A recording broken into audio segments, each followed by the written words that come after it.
طرف الليل ونجومه شهود عيان،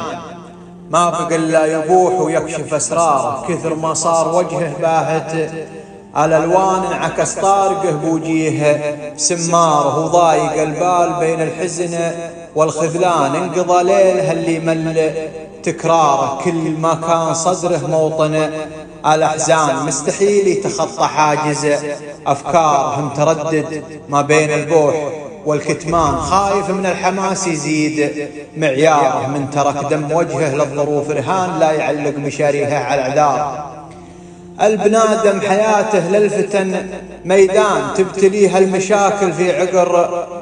داره، لو يوسف من اخوانه خذا الامان، قبل تلتقطه من الجب سياره، اغلبت عاطفتهم نزغه الشيطان، لكن سياسه الايام دواره، ويوم دارت ما ضاعت هيبه السلطان، من اخوانه ما حاول ياخذ بثاره، التسامح يجسد نعمه النسيان، والتواضع يجسد هيبه انصاره، من هنا ودي يرسم للهدف عنوان، وانزع اقفال صمته واسدل استاره، الحقيقه ترجح كفه الميزان، قبل يختارها التوقيت تختارها، الملامه على اللي يعبد الاوثان، ما يكفر خطاها كل كفاره، من دموع اليتامى ذبلة الاغصان، ذنبهم شال وزره عمدة الحاره، ومجلس الامه اللي يجمع الاخوان، ما بقي له من اسمه غير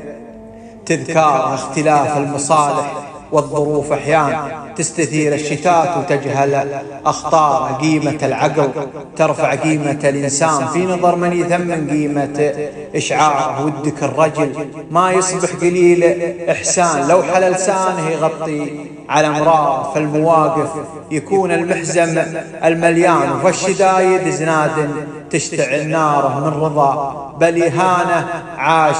بالحقران، يفتقد هيبته لطاح مقدارها، الحمية تجلى قدرها ما هان، عند روس على الطالات جبارها، الكفو ما يحط الضعف فالحسبان، كل ما شاش راسه صابت أذكاره، وكلمة الحق سيف يردع